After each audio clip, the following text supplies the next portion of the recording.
Di dunia ini, bulan sedang mengalami mutasi yang akan menyebabkan suhu naik di atas 100 derajat. Permukaannya menjadi sangat panas hingga pembangkit listrik meledak karena panasnya. Kau tidak bisa berjalan di luar selama lebih dari 20 detik tanpa pingsan. Dan aspalnya sangat panas hingga jika kau menyentuhnya, kau mungkin akan terbakar, dengan seluruh dunia tidak bisa meninggalkan rumah mereka, persediaan menjadi komoditas paling berharga. Protagonis kita bertahan hidup selama 5 tahun bersama pacarnya. Namun, begitu persediaannya mulai menipis, dia mengirim seorang pria untuk membunuhnya sebelum semuanya habis. Tapi sekarang, 5 tahun kembali ke masa lalu sebelum semuanya dimulai, dia memiliki kemampuan untuk menimbun makanan dan sumber daya. Dan di kehidupan ini, dia akan mengumpulkan 3 miliar sumber daya dan bersumpah untuk menjadi orang paling kejam untuk membalas dendam pada semua orang. Tapi saat ini, protagonis kita berada di bus di mana orang-orang membahas bagaimana Gunung Fuji mengalami gempa bumi yang menewaskan puluhan orang. Dan sekarang kota mereka juga sedang dievakuasi. Gadis dengan gaun merah muda ketat itu, berkata mereka harus pergi begitu cepat sehingga dia bahkan tidak bisa membeli persediaan. Pria di sebelahnya mengatakan semua persediaan dari kota-kota sekitarnya menghilang secara misterius dan pria lain dengan rambut yang dicukur mengatakan hal yang sama terjadi di Danau Daumen di kota Xiangxin. Dan juga di gudang dahunan. Gadis itu ketakutan mengatakan semua ini pasti bernilai miliaran. Pada saat inilah protagonis kita dari belakang semua orang mengatakan itu sebenarnya bernilai triliunan. Dan hilangnya begitu banyak persediaan ditambah semua bencana alam ini menunjukkan bahwa sesuatu sedang terjadi. Bagus untuk waspada, gadis itu bertanya kepadanya apakah ini akhir dunia. Sementara pria dengan kemeja hijau mengatakan dia bersemangat, dia tidak sabar menunggu orang diperlakukan sama.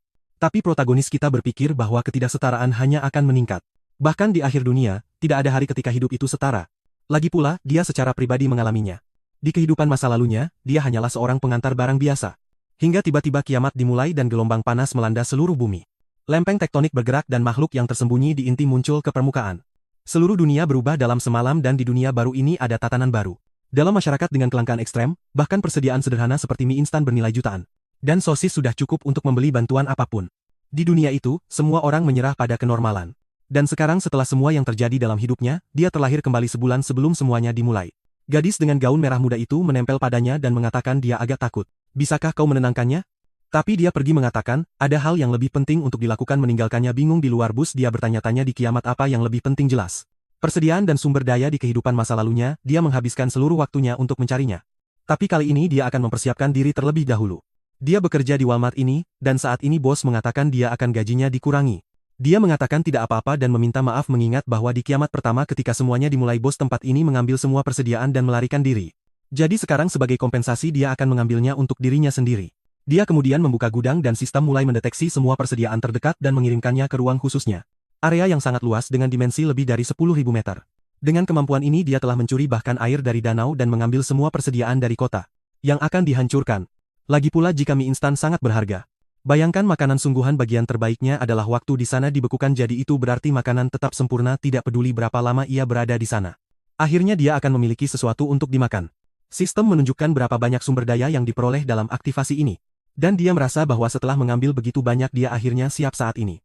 3 pria dari tempat kerja memasuki gudang yang benar-benar kosong dan bertanya apa yang terjadi protagonis kita mengungkapkan bahwa dia mengambil semuanya. Dan bos mengatakan dia tidak tahu bagaimana dia melakukannya tetapi memerintahkan 2 lainnya untuk menangkapnya. Tetapi saat mereka mendekat dia mundur selangkah dan secara misterius menghilang begitu saja. Mereka berdiri di sana bingung bertanya-tanya kemana dia menghilang sementara dia muncul kembali di luar. Ini adalah kemampuan keduanya lompatan spasial menggunakan kekuatan spasialnya dia dapat berteleportasi hingga 3 meter jauhnya. Dengan ini dia bisa mengumpulkan perbekalan dengan lebih mudah dan melarikan diri tanpa keributan. Dia melemparkan seragamnya ke udara, menyatakan pengumpulan selesai. Kemudian dia menerima pesan di teleponnya dari pihak berwenang yang memperingatkan bahwa bumi sedang mengalami gerakan aneh dan semua orang harus berhati-hati karena bencana bisa terjadi, tetapi tidak perlu panik. Protagonis kita merasa aneh, karena belum ada apa-apa yang benar-benar terjadi, tetapi mereka sudah mengatakan ini. Apakah itu berarti mereka entah bagaimana tahu masa depan? Pada saat itu dia menerima panggilan dari pacarnya, Jiang Xiaoqian. Dia menghela napas dan menjawab, dan dia memarahinya, bertanya bagaimana dia berani menjual rumah mereka. Apakah dia pikir dia benar-benar akan tinggal bersamanya jika dia menjual rumah itu? Dia harus lebih bertanggung jawab sebagai seorang pria karena meskipun dia tidak menginginkan rumah itu, dia tetap seorang wanita. Dan jika dia ingin membuktikan kepadanya bahwa dia pria sejati, dia harus menyerahkan rumah itu untuk membuatnya merasa aman. Su Chen, protagonis kita, bertanya apakah dia punya hal lain untuk dikatakan. Dia berkata sikap macam apa ini. Jika dia menyerahkan rumah itu, dia akan memberinya kesempatan lain. Cukup transfer dokumennya kepadanya. Tetapi jika dia tidak melakukan itu, jangan pernah berpikir untuk menikahinya. Tetapi Su Chen menutup telepon tanpa mengatakan apa-apa. Dia ingat bahwa dalam 5 tahun terakhir kiamat, dia pergi keluar setiap hari untuk berburu perbekalan untuk memberinya makan, dan bahkan membawanya ke salah satu zona aman. Jika bukan karena dia akan kelaparan dalam beberapa hari pertama, tetapi tetap saja, dan dia ingat suatu hari ketika dia kembali ke rumah dan diserang dari belakang. Semua karena dia tidak membawa masuk banyak perbekalan. Dan mereka ingin tahu apakah dia menyembunyikan sesuatu. Setelah Su Chen terbunuh, mereka bersenang-senang di samping tubuhnya. Dan Jiang Xiaoqian memperingatkan pria di atasnya bahwa Su Chen meninggal karena dia tidak berguna dan tidak kompeten. Dan bagus bagi pria ini untuk membuktikan bahwa dia tidak begitu tidak kompeten. Su Chen sangat terpukul karena telah mempercayai orang seperti itu begitu lama. Tetapi dalam kehidupan ini, Xiao Xin dan pria bernama Wang itu akan membayar harganya. Dan mereka tidak akan mati dengan mudah. Rasa sakit yang dia rasakan akan mereka rasakan 100 kali lebih banyak. Dia tenang dan ingat bahwa hal-hal yang dia butuhkan sekarang tidak ditemukan di pasar dan hanya dapat dibeli dengan uang. Tetapi pertama-tama dia perlu mendapatkan uang itu. Jadi dia menelepon seorang pria bernama Liu dan mengatakan dia menjual rumahnya dengan harga setengah. Tetapi dia menginginkan uangnya sekarang. Di depan agen real estate, Wang dan Jiang Xiaoqian sedang menunggunya. Ketika dia muncul, Jiang Xiaoqian memarahinya karena membuatnya menunggu begitu lama. Tetapi dia mengabaikannya dan berjalan melewatinya. Wang bertanya siapa yang membiarkannya menjual rumah itu dan bahwa jika dia melakukan hal seperti ini lagi, dia tidak akan melihat matahari besok. Tetapi pada saat itu, Su Chen yang telah belajar bertarung setelah selamat meraih lehernya dan melemparkannya ke tanah. Mengatakan dia bisa melakukan apapun yang dia inginkan dengan barang-barangnya. Wang takut dengan ini dan mencoba menghentikannya. Tetapi dia menerima tamparan dan jatuh ke tanah dengan tidak percaya. Di tanah, Wang memohon padanya untuk melepaskannya, mengatakan dia hampir mati lemas, tetapi Su Chen mengatakan kepadanya untuk tidak khawatir karena dia tidak akan mati dengan mudah. Dia kemudian melepaskan Wang yang terkejut di tanah sementara Su Chen memasuki agen real estate. Pada saat itu Jiang Xiaoqian mengancamnya, mengatakan untuk memanfaatkan kesempatan yang dia berikan kepadanya ini. Jika dia berlutut dan meminta maaf, dia akan mempertimbangkan kasusnya, tetapi jika dia tidak melakukan itu, lupakan saja untuk menikahinya. Su Chen melihat ke belakang dan menatap keduanya yang lari ketakutan. Di dalam agen real estate, petugas menawarkan air kepadanya, mengatakan mereka akan membeli rumahnya sekarang, bagaimana menurutnya. Rencana makelar itu sederhana. Rumah Su Chen bernilai 1 juta, tetapi sekarang dia menjualnya seharga 700.000. Yang perlu dia lakukan hanyalah membeli dan menjual ke orang lain dan dia akan menghasilkan keuntungan yang baik. Su Chen setuju untuk menjual tetapi dia harus menerima pembayaran penuh sekarang. Pria itu setuju mengatakan mereka akan mentransfer semuanya dan pada besok pagi semuanya akan beres. Su Chen jelas setuju. Karena rumah akan kehilangan semua nilai saat suhu naik. Meskipun beberapa bencana terjadi, kota itu masih damai untuk saat ini, gunung berapi, gempa bumi, dan tsunami semuanya masih jauh. Berjalan di jalan, dia melihat poster yang mengiklankan pinjaman cepat. Dia memutuskan untuk pergi ke sana dengan sertifikat rumahnya. Setelah tiba, dia terkejut melihat itu adalah kakak laki-laki dari orang yang baru saja memukulinya. Mengetahui orang ini akan mati di rahang monster dalam beberapa hari pertama, orang itu berkata dia bisa meminjamkannya 500.000. Dia hanya perlu meninggalkan sertifikat rumah. Su Chen menyerahkan sertifikat itu sambil berkata dia ingin 100.000 lagi dan berjanji untuk memenangkan semuanya kembali di kasino dalam seminggu. Penjual itu suka mendengar ini dan berpikir anak ini pasti salah satu penjudi yang akan menjual bahkan kerabat mereka jika perlu. Dengan cara ini dia tidak akan bisa membayar. Kita akan menyimpan rumah itu dan dia masih akan memiliki banyak hutang. Dengan itu orang itu setuju dan 600.000 lagi ditransfer. Sebenarnya Okin marah bersama dengan Wang. Berkata dia akan membayar harga untuk ini. Saat mereka akan mengunjungi saudara Wang dan Su Chen baru saja datang dari sana dan mereka melihatnya. Wang ingin tahu apa yang dia lakukan di sini, sudah mencengkeram lehernya ketakutan. Tetapi mereka memutuskan untuk mengikutinya. Su Chen ingat bahwa beberapa bangunan akan runtuh karena tsunami. Tetapi hotel ini di kota hijau telah bertahan dari semua bencana sampai akhir. Dia tahu Presidential Suite dilengkapi dengan baik dan bahkan memiliki kolam renang. Mungkin itu tempat yang baik untuk digunakan sebagai markas untuk sementara waktu. Bahkan di akhir zaman tempat ini terus memiliki makanan untuk waktu yang lama. Dia kemudian disambut oleh petugas Liu Xinru yang bertanya apa yang bisa dia lakukan untuknya. Su Chen mengatakan dia ingin 1000 meja untuk perjamuan, membuatnya terkejut. Dia menawarkan beberapa pilihan meja berpikir anak ini pasti Tuan Sun dari seseorang yang sangat kaya. Dia mengatakan dia akan menginginkan meja yang harganya 10.000 masing-masing, dan akan melakukan deposit 500.000. Ketika semuanya sudah beres dia akan melakukan sisa pembayaran. Dia agak tidak percaya, tetapi mengatakan untuk mengikutinya untuk melakukan pembayaran berpikir bahwa meskipun pembayaran ini mungkin tidak banyak, seseorang yang dengan mudah menghabiskan 500.000 pasti memiliki lebih banyak untuk dibelanjakan. Jadi yang terbaik adalah memfasilitasi prosesnya. Memasuki ruangan dia bertanya, apakah dia akan menikah? Dia mengatakan ya dan semua ini untuk pernikahan. Dan dia juga menginginkan Presidential Suite. Beberapa waktu kemudian dia meninggalkan hotel dengan gembira. Dia mendapat lebih dari 10 juta makanan menghabiskan 500.000 dengan uang muka. Dan tidak masalah tentang sisanya karena ketika kiamat dimulai balok es yang akan kumiliki akan bernilai miliaran. Melihatnya pergi dia berpikir, siapapun yang menikah dengannya adalah gadis yang beruntung. Pada saat itu, Jiang Xiaoqian muncul dan bertanya apa yang orang itu lakukan. Petugas bertanya siapa dia dan dia mengatakan dia adalah pacar Su Chen. Petugas itu kemudian mengatakan pacarnya memesan perjamuan untuk lebih dari 1.000 orang. Dan membayar 500.000 untuk memiliki pacar seperti dia benar-benar beruntung, namun petugas itu melihat dan berpikir. Gadis ini paling banter 7, Tetapi dia memiliki tubuh yang bagus, mengapa orang kaya selalu menyukai wanita seperti ini? Jiang Xiaoqian dan Wang terkejut perjamuan senilai 10 juta dolar. Petugas itu mengatakan itu kasusnya dan bahwa mungkin dia belum menyadari tetapi banyak orang kaya melakukan ini. Mereka menjalin hubungan dan menyembunyikan semua uang yang mereka miliki sampai hari pernikahan. Jiang Xiaoqian mulai mempercayai ini dan Wang berpikir tidak mungkin pecundang itu memiliki begitu banyak uang. Namun petugas menunjukkan bahwa dia menerima transfer 500.000. Di jalan Wang bertanya pada Jiang Xiaoqian, siapa yang akan dia undang ke perjamuan 1.000 orang? Sekarang Jiang Xiaoqian percaya diri mengatakan kamu benar-benar tidak mengerti ya. Dia mencoba memperkenalkan saya ke lingkaran jutawan yang dia kenal, hanya dengan begitu dia akan mengungkapkan identitas saya. Wang ingin menjadi pendaki gunung dan menjelajah ke pegunungan, tetapi dia menamparnya berpikir bahwa dia harus menciptakan sebanyak mungkin kesempatan untuk tinggal dengan pecundang itu sambil membayangkan dirinya sebagai wanita kaya di kursi yang dimanjakan, matanya berbinar. Dia tidak pernah membayangkan skenario ini, dia pasti harus menikahi Su Chen si pecundang dan itu terlalu bagus. Sementara itu Su Chen hanya menghitung apa yang telah dia lakukan. 1.000 untuk rumah ditambah pinjaman 600.000 dan 500.000 untuk perjamuan, dan sekarang namanya akan tercemar. Mengambil lebih banyak pinjaman tidak akan buruk. Jadi dia memasang semua aplikasi perbankan di ponselnya dan mulai mengambil lebih banyak pinjaman. Setelah membuat lebih dari 80 akun, dia berhasil mendapatkan 970.000 lagi. Sekarang dia perlu membeli mesin pembuat es perapian, balok es, arang tanpa asap, dan beberapa barang lain yang tidak tersedia di pasar. Dengan jumlah uang yang dia miliki, membeli secara online dengan pengiriman cepat itu mudah. Barang-barang ini penting untuk bertahan hidup dari cuaca dingin dan panas ekstrem yang akan terjadi. Dia kemudian memesan 2.000 ton arang tanpa asap, dan juga menelepon pabrik es untuk membuat reservasi. Saat dia berjalan di jalan, seorang gadis memanggilnya. Dia adalah teman Jiang Xiaoqian dan mengatakan Jiang Xiaoqian merindukannya. Namun, Su Chen tahu gadis ini tidak punya niat baik dan selalu berbicara buruk tentang dia kepada semua orang. Jadi dia mengatakan padanya, merindukanku? Dia pasti merindukan rumahku, kan? Lina melihat Jiang Xiaoqian dan berkata Su Chen pasti sedang mengujinya. Dan dia harus menyadari betapa sedihnya dia dengan perilakunya. Jiang Xiaoqian kemudian bergegas ke Shen untuk meminta maaf, merasa malu, menanyakan apakah dia bisa menemaninya berjalan-jalan. Dia sedang tidak enak badan, dan dia sedih telah bertengkar dengannya kemarin. Tapi Su Chen mengabaikannya dan menyuruhnya pergi jalan-jalan sendiri.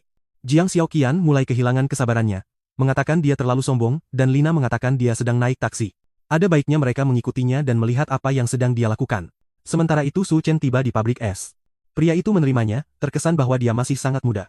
Tuan Chen bertanya apakah 2.000 ton es yang bisa dimakan sudah siap dan petugas itu mengatakan pabriknya tidak murah. Tapi menjamin pengiriman yang sangat cepat. Dia hanya perlu membayar sebagian kecil dan mereka akan mengirimkan semuanya. Su Chen kemudian mentransfer 100.000 kepadanya dan penjual memberitahu bahwa semuanya akan dikirim dalam 3 hari.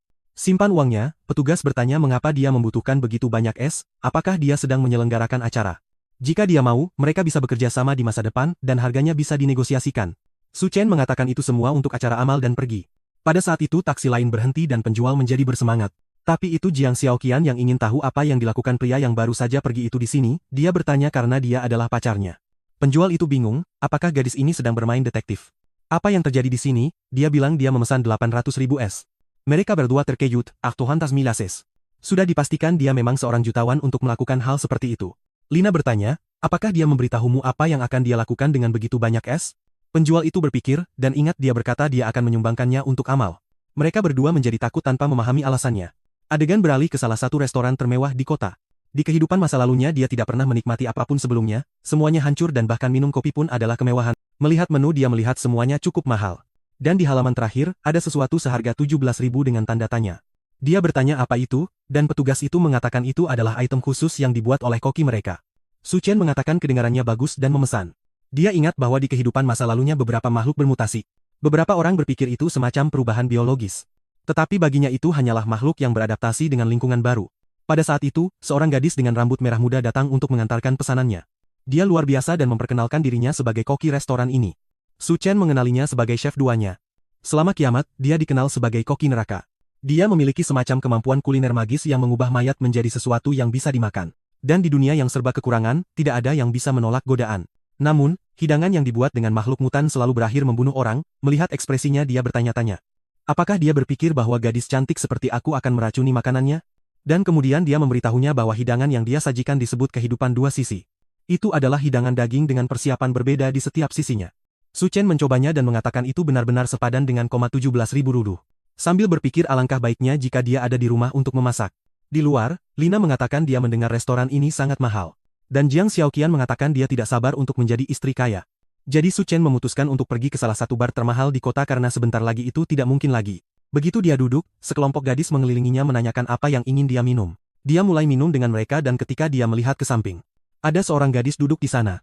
Temannya mengatakan dia dikhianati oleh pacarnya dan datang ke sini untuk bersenang-senang. Gadis itu mengatakan pacarnya bahkan tidak tidur dengannya dan berselingkuh dengan wanita tua. Kenapa semua pria bertingkah seperti itu? Su Chen mengatakan itu karena naluri pria untuk bereproduksi tertanam dalam DNA dan pikiran mereka. Tiba-tiba dia meminum seluruh minumannya dan bertanya apakah dia lajang. Dia bingung tetapi dia mendekat dan bertanya apakah dia tertarik. Pada saat itu Jiang Xiaoqian dan Lina memasuki bar mencarinya. Dan di sebuah meja di sudut mereka melihatnya dengan ketiga gadis itu. Su Chen mengatakan padanya mereka bisa naik ke kamar, dan dia sepertinya setuju jadi keduanya bergegas pergi. Tampaknya hasrat di antara mereka kuat. Jiang Xiaoqian dan Lina berteriak padanya untuk berhenti tetapi keduanya berlari ke kamar, masuk dan menutup pintu. Dia meminta maaf padanya untuk kedua orang itu dan gadis itu dengan malu-malu mengatakan ini pertama kalinya baginya. Su Chen merasa canggung dan menjentikkan dahinya mengatakan dia pasti mabuk untuk melakukan hal seperti itu. Dia menyuruhnya untuk tidak meninggalkan rumah selama beberapa hari ke depan dan untuk menimbun makanan, dia mengatakan dia mengerti. Dan kemudian dia mengatakan seorang gadis seperti dia seharusnya tidak berada di tempat seperti ini. Dengan itu dia menutup pintu dan pergi. Berpikir sayang sekali tapi dia tidak akan bisa memanfaatkan kesempatan ini. Ketika dia meninggalkan ruangan, Jiang Xiaoqian dan Lina menendangi semua pintu. Tapi dia dengan mudah pergi dan keesokan harinya dia menerima semua truk pengiriman. Dari es arang hingga perjamuan.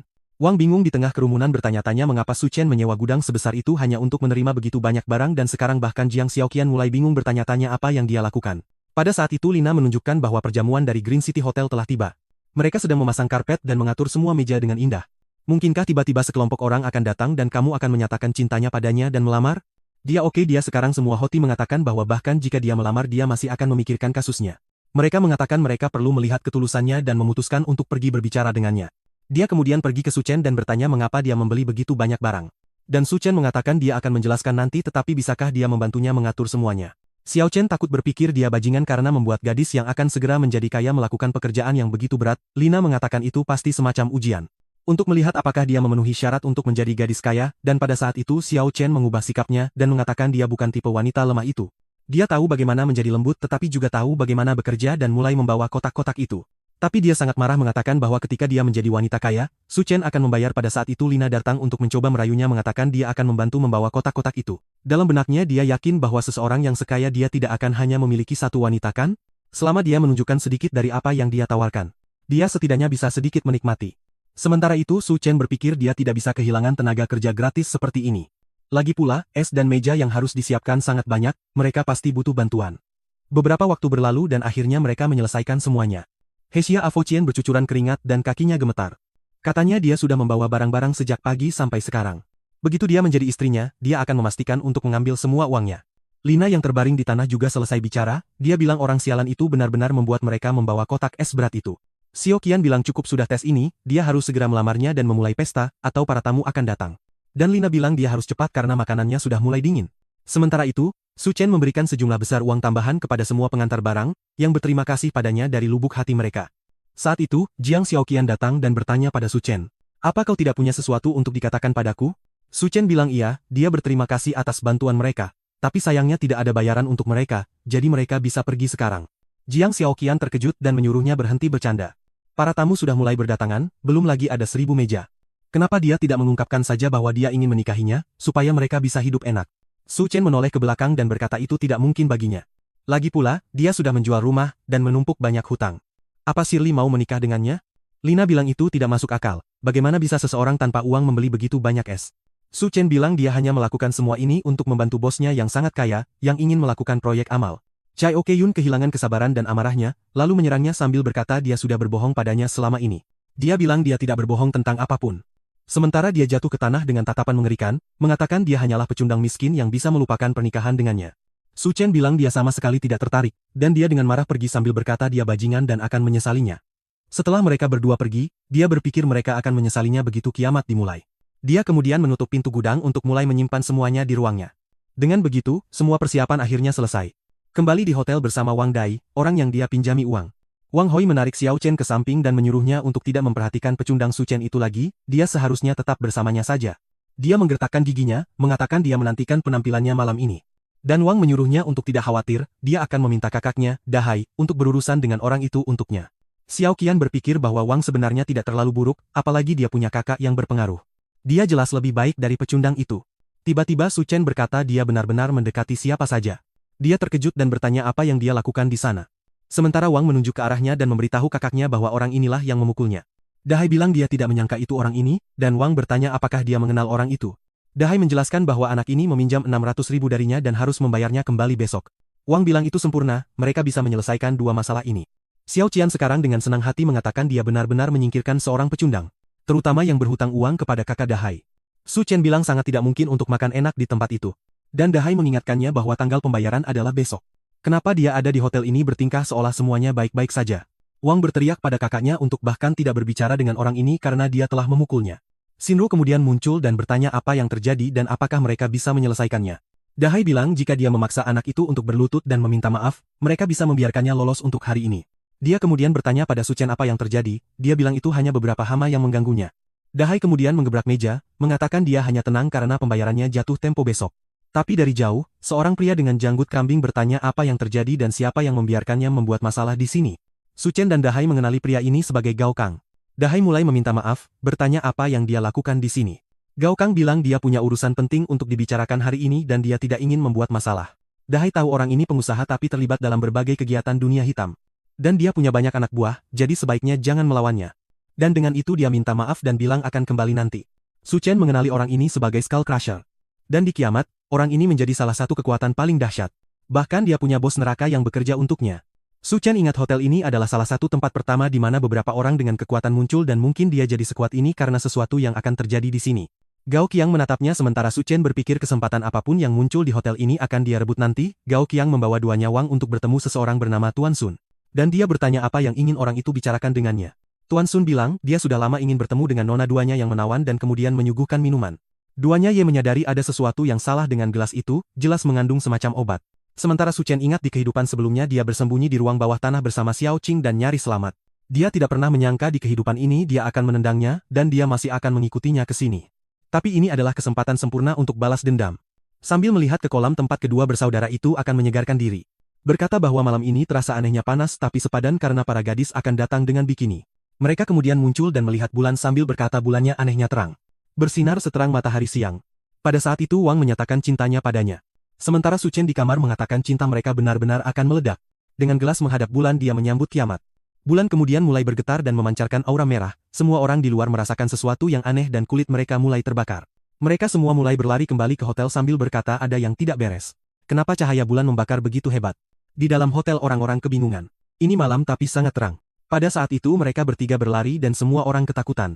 Kulit mereka sudah merah. Mereka putus asa mencari tempat untuk mendinginkan diri.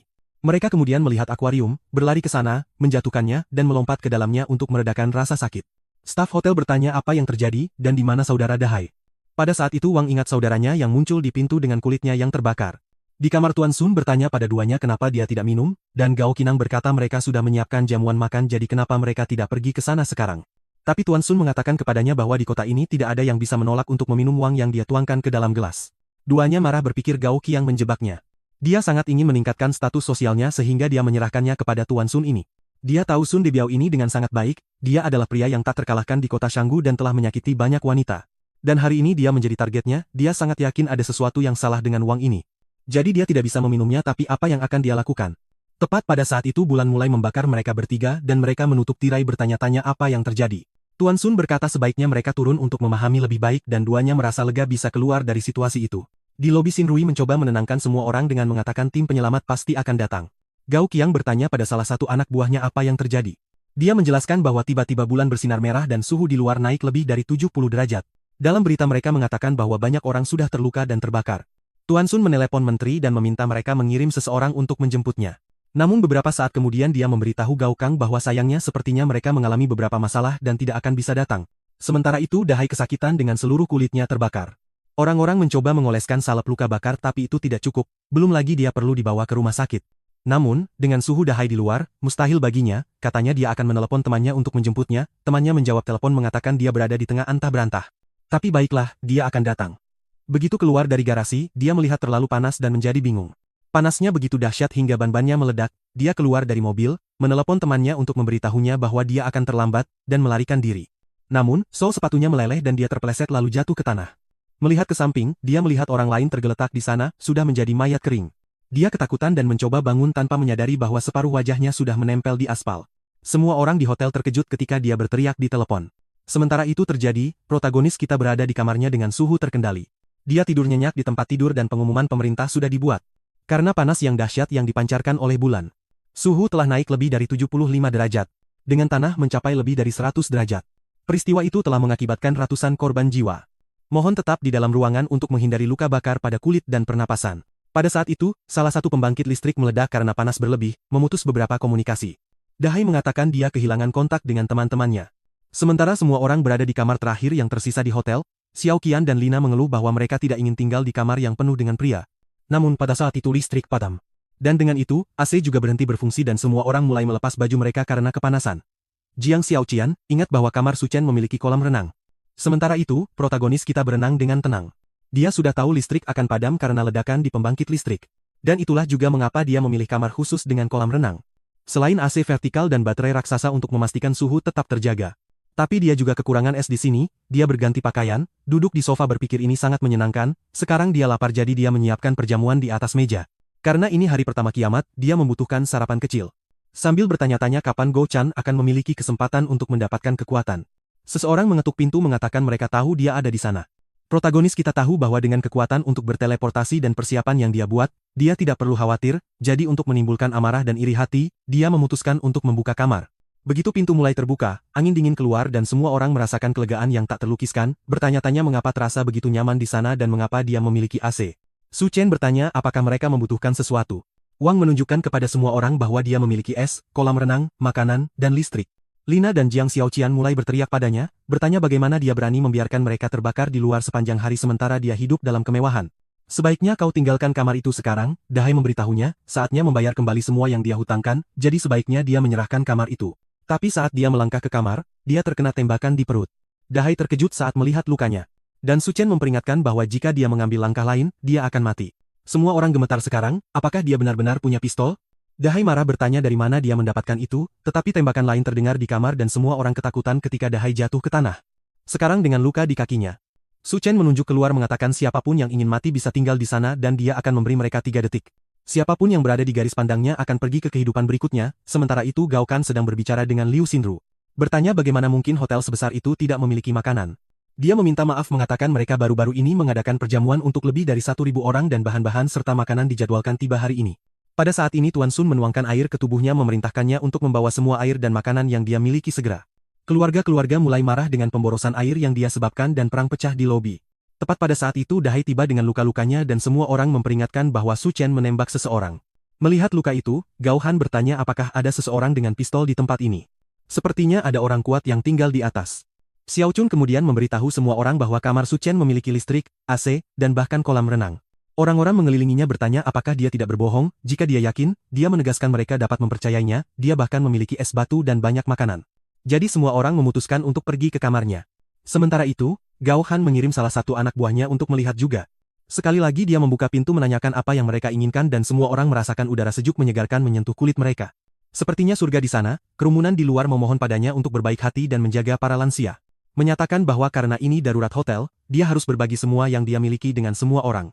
Anak laki-laki kecil yang gemuk itu melihat beberapa potong ayam goreng dan melompat untuk meraihnya. Namun, dia berhenti karena tendangan di perut dan terlempar. Su Chen memperingatkan orang tua untuk menjaga anak-anak atau dia harus melakukannya untuk mereka. Orang-orang marah bertanya, bagaimana dia berani memukul seorang anak, dia benar-benar seorang pembunuh dan tidak pantas tinggal di kamar itu. Semua orang mulai masuk, namun pada saat itu dia menembak pria itu dari belakang yang jatuh ke tanah. Su Chen memperingatkan bahwa dia mungkin sendirian tetapi semua orang di sana hanya memiliki satu nyawa. Dia tahu situasinya tampak berbahaya tetapi kapan saja dia bisa melompat melalui portal dan menghilang. Di lantai bawah, Wang sangat marah setelah saudaranya menderita 2 luka tembak, kerumunan melemparkan tubuhnya keluar karena dia sudah sekarat dan membusuk. Wang mengatakan mereka harus membunuh Su Chen sialan itu. Sementara itu di kamar Su Chen, Xiao Xian dan Lina berkeringat dan basah karena panas saat mereka meminta untuk masuk. Mengatakan mereka yakin dia tidak akan punya keberanian untuk menembak mereka.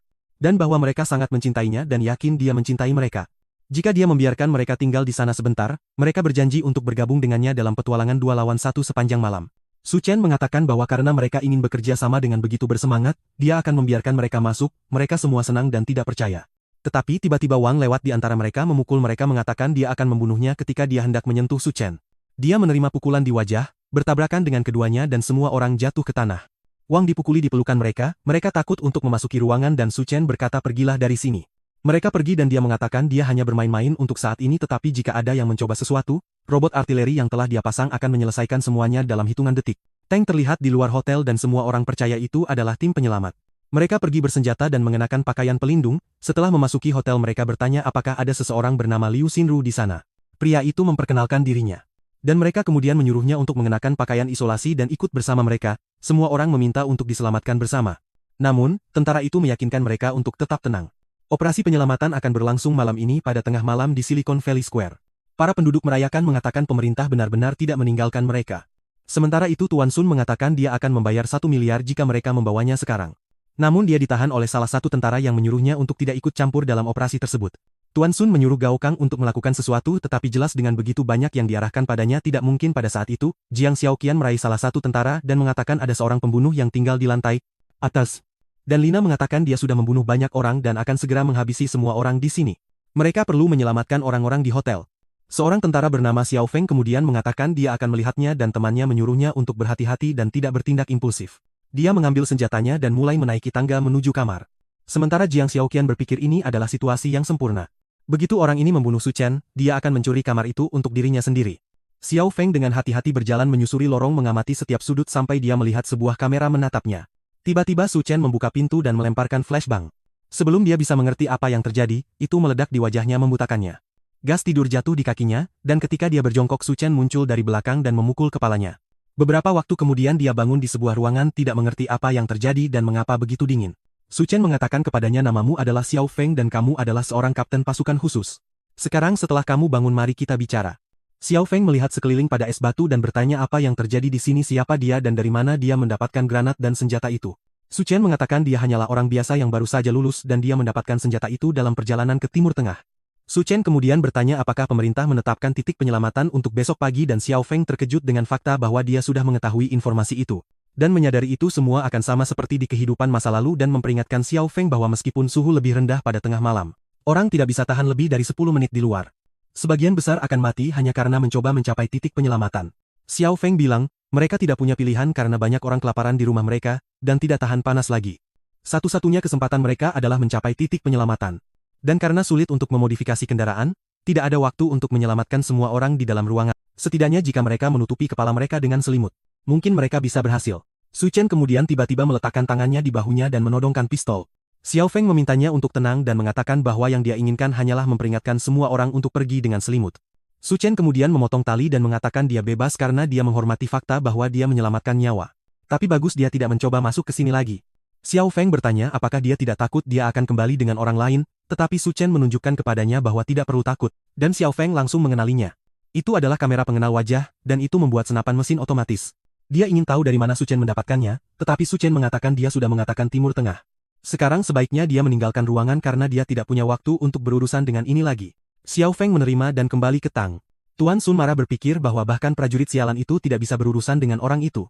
Itu Gao Han mengatakan dia benar-benar tidak bisa melakukan apa-apa. Anak buah Gao Han bertanya apakah mereka benar-benar tidak akan melakukan apa-apa dan akan mentolerir orang ini.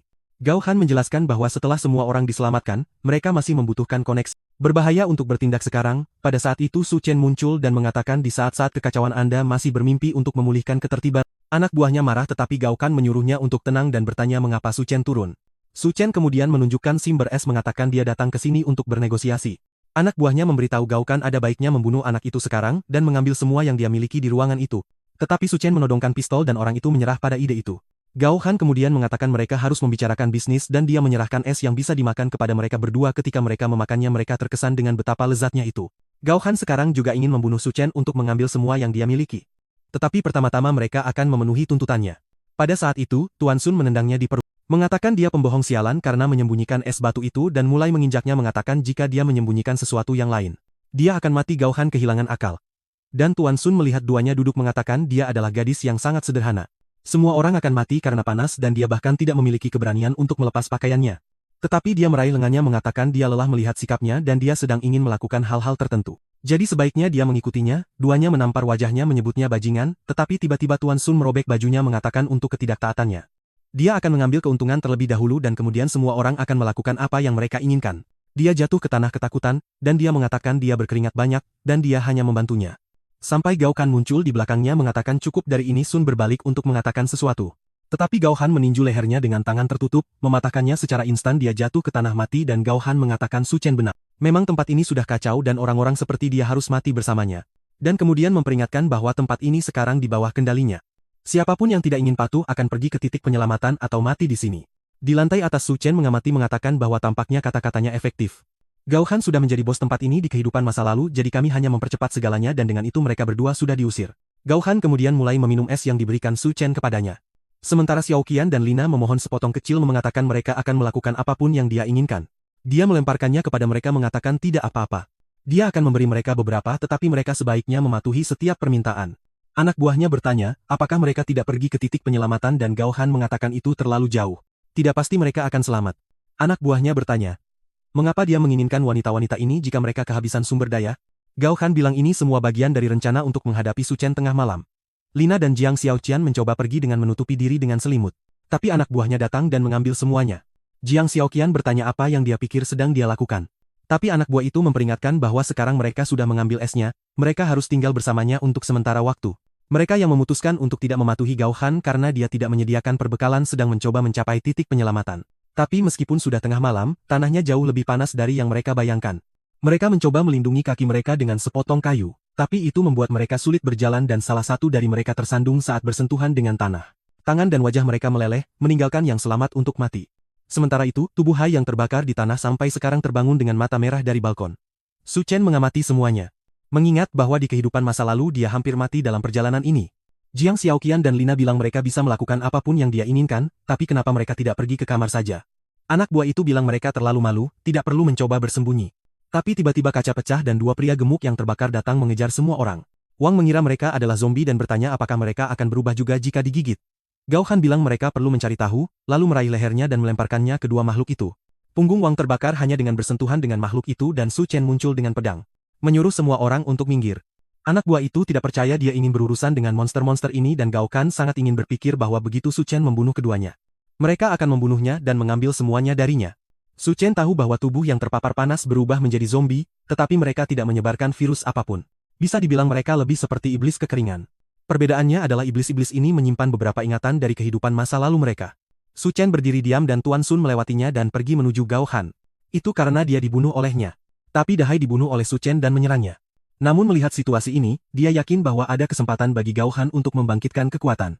Dengan membunuh Tuan Sun, jadi jika dia pergi ke arahnya, dia memotong kesempatannya. Sebuah kristal ungu keluar dari tubuhnya. Dan itu adalah semacam inti yang dapat mengembangkan tubuh manusia. Dia meraih kristal itu, melompat mundur dan mendorong Dahai ke arah semua orang. Dengan itu dia naik tangga dan menyuruh mereka bersenang-senang. Gao Han meraih pria di tanah lagi dan melemparkannya ke arah makhluk itu. Kembali di kamarnya, Su Chen mengatakan kristal ini sangat langka. Dia memasukkannya ke dalam gelas dan meminumnya karena itu adalah metode penyerapan. Tubuh mengekstrak energi dari kristal dan memperkuat dirinya sendiri. Matanya berubah merah dan dia mulai berteriak sementara semua pakaiannya terbakar.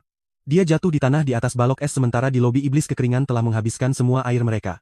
Sekarang tidak ada apapun untuk diminum atau dimakan. Lina ingin melarikan diri, tetapi anak buah itu menghentikannya, mengatakan dia tidak akan melarikan diri.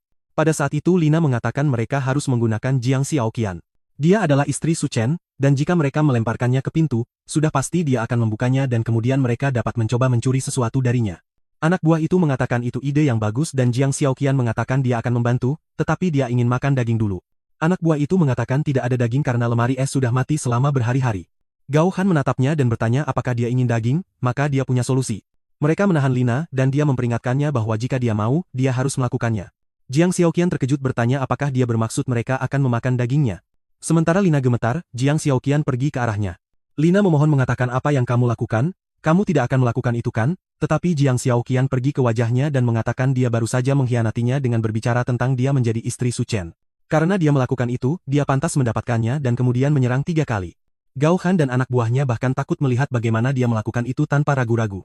Jiang Xiaoqian menjadi gila mengatakan bahwa ketika dia kenyang, dia akan naik dan meminum darah Su Chen. Anak buah itu menatap Gao Han dan bertanya apakah mereka benar-benar akan melakukan itu. Gao Han mengatakan untuk memanggil bos duanya dengan cepat atau mereka akan mengering. Sementara itu di kamar, Su Chen melompat-lompat dengan tubuh barunya. Tidak hanya dia lebih tahan terhadap panas, tetapi dia juga lebih gesit dan kuat. Pada saat itu dia melihat duanya di pintu. Berdiri di pintu masuk, dia berpikir situasinya semakin gila di dalam sana. Dia tidak punya kesempatan untuk bertahan hidup jika tetap di sana. jadi dia harus mencoba peruntungannya dan menggunakan sisa nilainya untuk mendapatkan sesuatu di sini. Tepat pada saat itu, Su Chen membuka pintu dalam keadaan telanjang dan dia terkejut. Dia berteriak dan dia meminta maaf, mengatakan itu tidak disengaja, dia sedang bersemangat karena beberapa berita di ruangan itu, lalu dia mengatakan bahwa meskipun dia memiliki sumber daya, itu terbatas dan memutuskan mereka baru saja bertemu dan dia tidak bisa menerimanya hanya karena dia cantik, kan? Dia ingat bahwa di kehidupan sebelumnya dia adalah wanita yang sangat cerdas. Selain itu, dia menjalin hubungan kerja sama dengan Gao Han.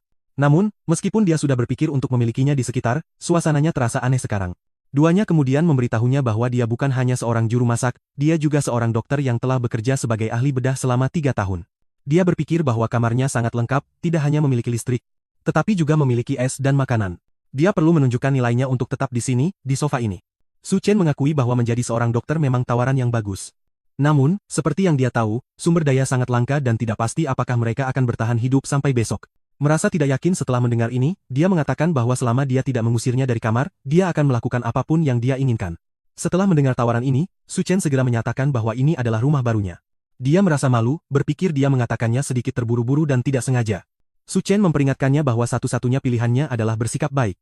Jika dia menangkapnya merencanakan sesuatu di belakangnya, hubungan mereka akan berakhir. Duanya meyakinkannya bahwa dia mengerti dan tidak akan pernah meragukan metode atau tekadnya. Su Chen kemudian menyarankan agar dia dapat menunjukkan tekadnya dengan menanggalkan pakaiannya. Dia merasa malu dan bertanya apakah dia tidak lebih suka mendapatkan like di video terlebih dahulu, karena bab-babnya sudah selesai, aku akan membawakanmu lebih banyak jika kamu menikmatinya. Aktifkan lonceng kecil yang nakal dan aku pergi,